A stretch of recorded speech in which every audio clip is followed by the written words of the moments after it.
welcome. Oh my gosh, thank you so much. What an introduction. Ah, stop it. Welcome. Thank you so much for making time to be with us this morning. Oh, this is super exciting. Maybe you could, let's start with your social media handles so that our viewers can also get to talk to you and reach out. So my medium handle is Jackie Mgido, JACQUE on all platforms. So super easy. Jackie Mgido on all social media platforms. Yes. If you have any questions that you feel, as I always say, you don't want to send them through this platform, you can always talk to her on a more personal basis. Absolutely. So welcome once again. Thank you. And we just want to understand your journey, because you did not just wake up and found yourself to be a celebrity makeup artist. No. The journey has been there, and it all started when you were a young girl. Yes. Where did the love for makeup come from? Let's start there. So I grew up in Zimbabwe. Yeah. And I grew up on a farm, and I was obsessed with TV. I was like in my own little la la land. And every single time I would see transformations and wonder what it was all the time. And I think it's because I was alone. Yeah. And my sisters had gone overseas, and my dad was really strict. You had to stay at home. And I specifically remember a day where I was playing with a friend of mine, and my mom came home, and I had a doily in my head and had powder all over my face. And my mom was terrified. And this was my first introduction to makeup, actually, because my mom was like, makeup is supposed to not make you look different. It's just to enhance your features. Make you look better. Yes, because she just used to put on a little bit of makeup and she looked amazing. Yeah. And the journey started there for me. And then I would do art in school. Yeah. And I moved to America about 29 years ago. And I was going to be a vet because I liked animals. And realized real quick that my attention span in college was not that great. That's not going to work. Time out, time out. We need to sit ourselves down again. I know, but I really did that for my parents. Because you know, as African parents, anything to do with art is super scary for them. And I don't blame them, because we've never had that, you know, that opportunity. You know, everything is very academic, and you're taught to go to school and then work for somebody, and this is how it goes. These are the careers that you're supposed 100%, to go. absolutely.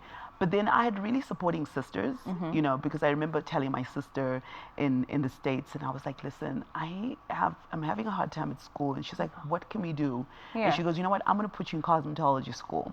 And then I get into cosmetology school only to realize that they don't really do makeup. All they do is hair. And I hated hair. Hated hair. You know, I would do all these... Another bump. But it was great that I did that, because I would do all these older ladies' hair, and they loved me. They loved my personality. And then I got married really early and moved to Philadelphia and started working for Clarence behind the counter. But how was it with your parents, you know, given that, you know, you switched careers entirely, and they sent you there to pursue, you know, this other side of the divide, but, you know, you were struggling to get through that, and you decided to switch things over, and of course you had to let them know. How was it, you know, just trying to get that support from your folks? So my dad was very strict. My dad was one of those, your name is everything, and this is what we do. And he was upset. My mom, on the other hand, you know, your mom always goes behind the scenes and kind of like, you know, just calms let it be. them down. But my dad, you know, my sisters were paying for my school fees, because my dad had paid for my school fees for everybody. And my dad just stopped paying. And my sisters were like, well, what are you going to do? We can't pay for your school fees. We can't pay for these cosmetology classes. So I became a maid. I just did it. I went there and I said, I'm going to babysit. I'm going to clean somebody's house. This is what I'm going to do. And, you know, in America, if you don't really have your papers together, because I was out of school, you'll do anything to survive. And school took you there. And school took me there. Yeah. And I was out of status, and I wasn't allowed to work. But the only thing that I could do was become a maid. And that was like a life-changing moment, because here it is in Zimbabwe. We lived an amazing life, and, you know, here you are in the States. And here I am in the States, because we always have that mindset, but the States will put you on a level. Yeah. And I remember working for this lady called Miss Soldiers, and she was really mean, and she would call me clapping her hands in for food, and I'm like, excuse me. That actually happens. Oh my God, yeah, that happens. And I'm like, I'm from Africa, and we have bigger houses. Chill. You know. But with that, my mindset always went back to my mom. My mom would say, what are you there for? Pretend that it's something a little different. So I would be in Miss Soldier's house and pretend that it was my house. because I knew for a fact that I had a goal. And so I started, after that, I mean, I went back to school. And you saved up enough money to take yourself back to school? No, my husband worked, and what he did, we saved a little bit of money, and he said, listen, I know I got a job with Clarence, like after that I got my papers together because we were married and everything. Yeah. And my husband was like, if you want to do that TV makeup, let's research and figure out how to get to that point. How did that feel for you, given that, your partner actually said that, something that you're so passionate about? It was amazing. You know what it was too? My husband is a little bit of a nerd, and I think that he just admired the fact that I really knew what I wanted to do, but I didn't really know exactly what I wanted to do in terms of that makeup genre. And he was like, let's sacrifice, let's go to California, because that's the only way you could do it, because there was a makeup school in California. Yeah. So I left Clarence, and it was great because I'd also worked and established really great relationships with a lot of people. And when I left my job, I also worked part-time in California and found this amazing special effects school where you can take a master's, and you would do a beauty course, and it just opened my eyes to something completely different than what you thought you knew. Oh my God, I thought I knew it. I thought working behind the counter and doing weddings was everything. You had made it. Yeah, until I got there and I was like, oh, wait, what do you mean? Do you mean there's a difference between wedding makeup and TV makeup and host makeup and editorial and film? There's different cameras. We have to learn about different cameras and what we're shooting on and what lenses you're shooting on. So it was a different world. Tell us a bit about your first big break, when that came, how it came even in the first place, and how that space and time was. So when I was in school, I had really good relationships with my teachers, and I was always very enthusiastic and always a forward-thinking student. And I think I got that from Africa. We seem to work a little harder when we're out of our own country. We do. It's very strange, right? And my teachers saw that I was really enthusiastic and serious, and they would give me like free jobs, and you would intern. And I interned with this guy who had his own movie, and he was doing a low-budget movie. Like, a low-budget movie is considered like a $500,000 movie. That's a low-budget movie, and it's like a student movie. And but he had like taken a mortgage out of his house, and he said I would be his head makeup artist. And I was like, okay, this is amazing. Yes. I would do it, and I did it for free. And there was this actor, his name was Orlando Jones, and he was doing it for free as well because they were really good friends. That was my first big break, because I would see him on a commercial, and I was like, oh my God, my first celebrity. And he just saw how hard I worked, and Orlando Jones also liked me, so it was starting to be word of mouth. And I just started working. And that was the beginning of this whole new journey. It was. I mean, I had to also find out, like, there's a union, and it's called Local 706. It's Hollywood makeup artists. And it takes forever to be in the union. The reason why this union exists is because it really separates you from, like, a makeup artist that is doing weddings and selling, to an A-list makeup artist where you can win an Oscar and win an Emmy. You're eligible to win an Oscar and Emmy. You're taken seriously. And you're like literally making a living out of it. So I had to work my way up, by doing different things. But I really kind of jumped into it a little bit faster because I had a positive attitude. And that helps. 100%. And now, just looking at that whole time when you're transitioning to this whole new phase of makeup artistry that you're also discovering, you're meeting these big names. I'm sure from what we're hearing, somebody would be like, she must have had an easy time. Things were looking good. The connect was there. No. But there's the other side of the story, the fact that you had to work for free sometimes. You have to. You had to make sacrifices. Maybe tell us a bit about, those sacrifices and challenges that you had to 100%. overcome just to make sure that, this nice side of the story remains. One of the biggest things that I was taught in school was, what is the definition of interning? A lot of people think interning is actually working for free. But the truth of the matter is, experience and years cannot pay for the amount of experience you're going to get, especially when you first start. So for me, interning was, I was advancing my education. So the school that I went to is between 20 to 30,000 US a year. And I took that class over 10 years ago. And So what would happen is you would need to advance as you left there. And when I would do those intern works, remember I wasn't getting paid. Yeah. So I had to think of something else to do. Yeah. Remember that hair class that I took? Oh yeah. That you didn't like. That I didn't like? Yeah. It came in handy. Oh my God, it came in handy. So I used to do wigs for Orthodox Jewish people. Ooh. Yes, because they have to cover their hair after they're married. So this was perfect for me. I didn't have to work with humans. I would do their wigs, and I would work in the salon, and then I would do them like really early, like 5 a.m. And then I would, be called on set, and I'd go and work on set. Time. Time. You had to sacrifice a lot of time that you could be doing nothing. Let me tell you. Sleeping. If there's one thing that I have to tell our African people, Yeah. time is money. Time, I can't stress that enough. Time is money. Every single minute you are late, you are costing somebody money. So I tell that to my girls that work for me all the time. So for example, if I work on $1 million productions, I'm the first person that is seen on set by your actor. If I'm late, that's costing production, overtime, it's costing money. So time is super important. Now, when you look at makeup artistry, maybe it's still part of the arts, and it's still growing. Yes. It's still in the budding stage. Not many people have embraced it, and they still have this biased opinion when it comes to makeup artists. It's just makeup. It's just playing with makeup. It's nothing too serious. Right. What would you like to say when it comes to just, even especially to the makeup artists themselves, learning to just take the craft as seriously as you would any other career that is considered serious? I think what has happened is social media has given us a really warped sense of what is true, what is not true, what is real, what looks good. And because, especially within Africa, we're starting to learn this, we're watching all these people overseas, and then all of a sudden we want to be that. So not understanding the purpose. And we want to be that on the side. And we want to be that on the side. Not understanding the purpose of why one is wearing makeup can really ruin a lot of things. You have to understand undertones. You have to understand bone structures. Not everybody's eye is the same.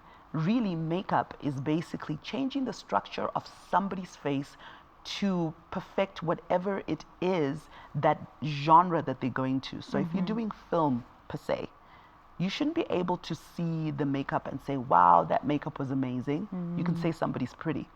I need to take you through the journey by not distracting you about the story.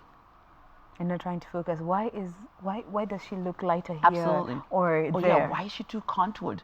Wait a minute, she's sleeping and she's just woken up with a full face?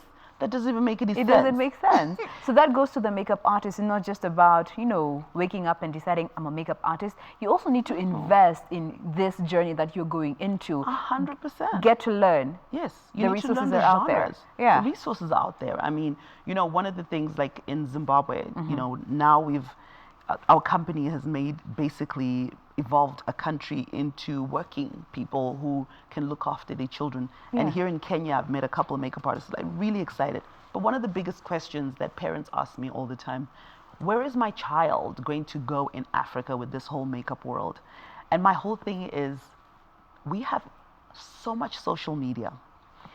If makeup artists all over Africa can stop seeing themselves within the country that they're in and think of themselves how they penetrate through social media, it makes a difference. A boundless world. A boundless world. I mean, one of the biggest things that, with Linton's, what we're trying to do, we're proposing that the government, gets a petition where somebody wants to shoot a movie in Kenya per se.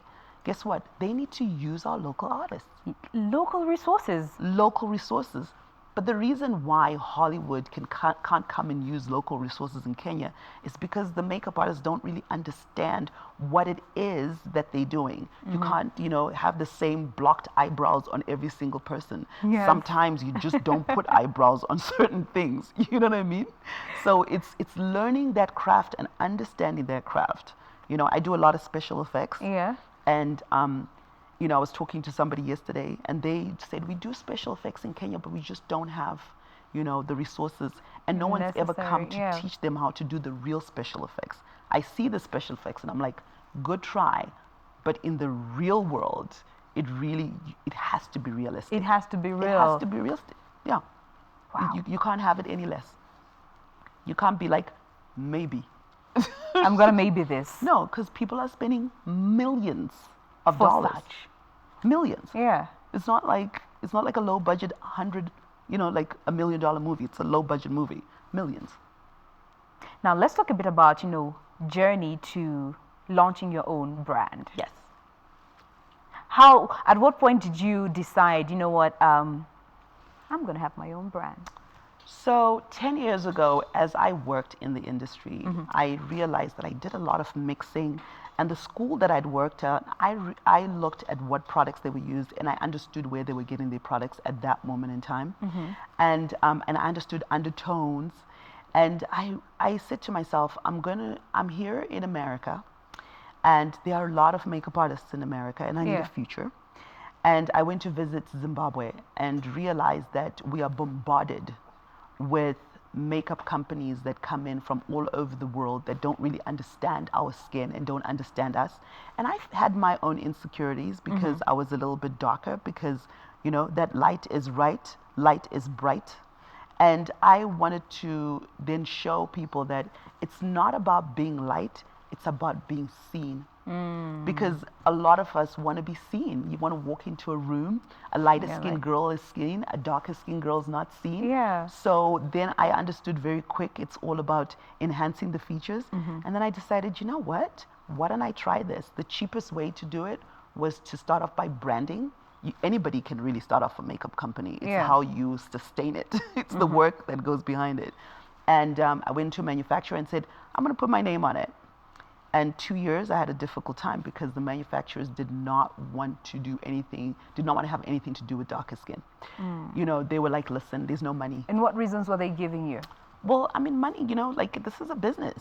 So what tends to happen is a lot of makeup companies will only put a certain amount of ingredients for lighter skinned people, right? For darker skinned people, we have a big genre of darker skinned people. So you have to put a lot more ingredients in order to adapt to what looks great.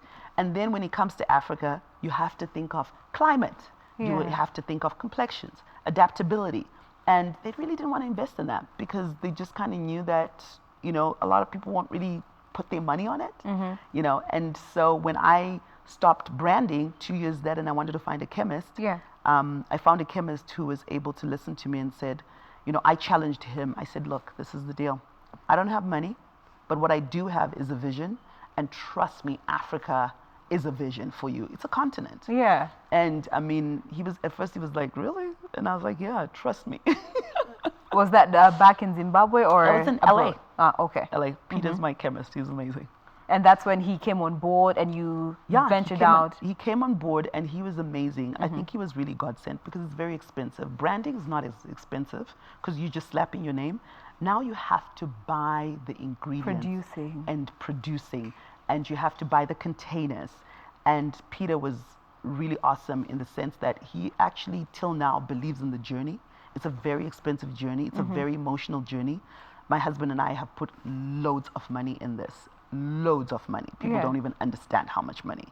The sacrifices of traveling. I leave my daughter at home and I market.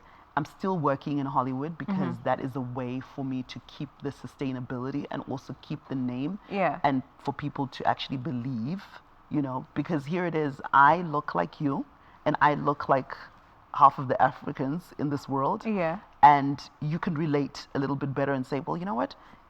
What is her intentions with this cosmetic line? And how was the reception when you went to market, considering you were really targeting the dark-skinned girl? Yeah. So in Zimbabwe, when I first started, our own people, it's the hardest, right? When I went in, I think people didn't really understand and believe that I'm really working in Hollywood and didn't understand the expertise. Like, hi. Yes. What happens is, as Africans, we don't venture. I mean, it's very rare to see somebody saying, I'm starting my own cosmetic company. So, of course, there's going to be skepticism because you're going to look and be like, wait a minute, how experienced are they? But then, I launched the first time, lost a lot of money. People came, ate, and left. Without buying? Without buying. Aye. It happens. And then when I started doing free makeovers and getting people to understand the reason why they're wearing makeup, I quickly realized that I had to educate the market.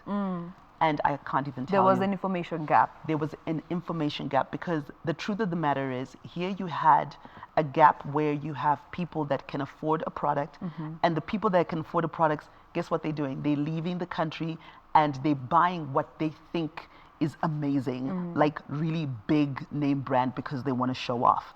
Then you have the locals who are like, I really want to look like that other person, but I really can't afford it. Yeah. And that was my market. That was my market, because for me, I wanted every woman to feel beautiful and feel that they can afford a brand. So Zimbabwe has like gone all out. Zimbabwe has actually put me on the map for Kenya. We online, we sell in England, we sell in Australia. You know, my Zimbabwe people are like, behind you 100%. Yeah. Now, just looking at your makeup artistry and your entrepreneurial journey, what has each taught you about the other? As a makeup artist, what has that taught you as a business person, and the other way around? Man, consistency. Consistency is key. Consistency is key. When I first started, and I said to my husband I wanted to start a makeup brand, he looked at me like this. Okay. Women. Like, sure, women. Yeah, and then you're gonna do clothes. Yeah. Then you're gonna do farming. Yeah. And then you're gonna do a whole bunch of stuff. It's only within 2 years that he actually took me serious. Why? Because I was consistent. And that is the biggest lesson for me. You know, you want to give up because it's extremely hard. Yeah. But if you keep at it, you become the expert. And that's what that journey has taught me. And also faith factor. Not faith factor in the sense that, you know, you praying to God and be like, I believe, God, that you're really going to answer my prayers.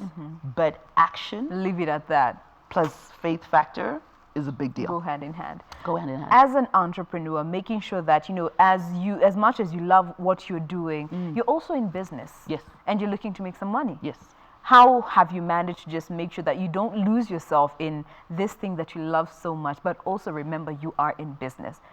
And also remember you have to keep building these relationships while still sustaining the business. That would mean some pro bonos here and there, but the business does not suffer. Right.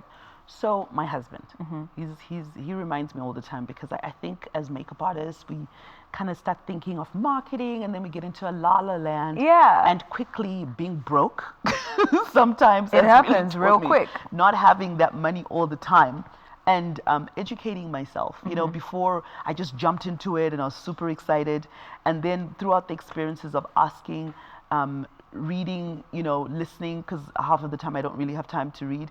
But now I'm in my car and I like listen to a lot of self-help, you know, motivational speakers, and asking loads of questions. And also looking at big brands. How are they doing it? How are they doing? And humbling myself. You know, one of the biggest lessons that I've learned in marketing and sales is looking at the common person, how they sell, how they survive.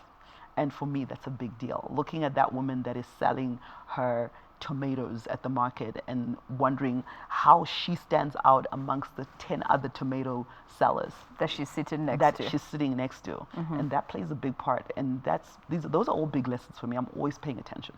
Always paying attention. Always paying attention. And that brings me to some of the personal values that actually keep you anchored. You know, you've mentioned, you know, humility, being humble is one of the things that, you know, remind you why you are doing what you do. Absolutely. But even when, you know, things are hard, things are not looking good, you're having somebody who's frustrating you and a nagging client, but you still have to do the business.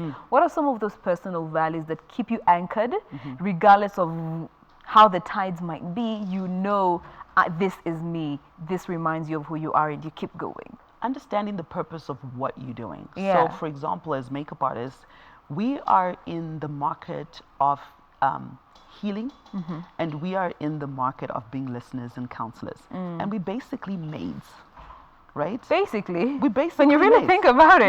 No, we are maids. You know, we are face maids, right? This is what we do. Yeah. And I think a lot of the times, when it comes to my actors, they are the stars. I'm not the star. They are the stars. I'm there to just do my job. Yeah. I'm there to get you into the makeup room, Looking good. make you feel fabulous, calm you down, get you to do whatever you need to do, and at the end of the day, guess what? We all get paid, right? So keeping that focus.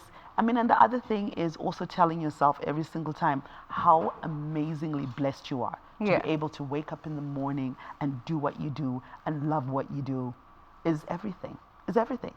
Listen, sometimes I do get upset, sometimes I'm mad, but every morning I wake up and say, I'm a brand. I can't afford to be mad. I was telling somebody the other day, somebody cut me off in Zimbabwe, and there's a lot of people that know me in Zimbabwe, and they took a parking spot. My initial reaction was to be like, I can't believe it. How dare you? But then I said, I'm a brand. And you chilled. I waved. Hello. Hi. And smiled. Gracefully and moved on. Yes. Inside my car, I'm like, I can't believe it. Yeah. I love that, those personal moments and you're like, what? Yeah. Okay, chill. Yes. I'm a brand. Back to factory setting. But that's everybody though. Yeah. Because at the end of the day, it doesn't matter who you are. You're a brand, and you won't be so surprised who you will meet in life. Yeah. Anybody, every job that you do is an important job because we all have to do a job. So you have to be kind and loving to every single person because you never know where they are. All right. You know who I'm the kindest to on my sets? The PAs. Imagine. The PAs are the most important people. They do all the horrible jobs that nobody else wants to do, right? They have power. But guess what? They're going like this. And half of the time, they've hired me for my jobs. Some of them have been directors, and I'm like, yes. And they're like, through word of "Jackie, you're mouth." nice." Absolutely. Be nice. Now, as we bring the conversation to a close, you talk about being a brand. And for so many up-and-coming makeup artists, they might not think of themselves as a brand. You just think of yourself, I'm just a makeup artist. Do's and don'ts of a brand, from what you have learned over the years, and you know what you learned easily and also the hard way, your advice, solid piece of advice that you'd give any upcoming makeup artist. You don't know everything. You don't know everything. You don't know everything. Learn from those that are starting. Learn from those that already are doing. Yeah. Learn, learn, learn. And again, humble, humility is the only way in life. And also, follow the people that have been doing this for a very long time. Nobody can ever buy experience. No one. Oh, you need to say that again. Nobody can ever buy experience. I hope you're hearing this. You know, and this cuts across all industries, by the Everything. way, when it comes to experience. You Experience. cannot buy it. You can can't. buy connections, but No. you cannot buy experience. And especially if you are starting up. Yeah, one of the biggest things with the younger generation, Instant gratification. instant gratification. And I don't mean younger generation just in age. I mean younger generation in people that are starting out to do stuff. Yeah. We quickly run. We don't do the steps. You know, like my biggest mentor is Dr. Joyce and she owns Linton's. This woman's been doing this for a very long time. And I look up to her. She might not be on Instagram, but she's everything Instagram.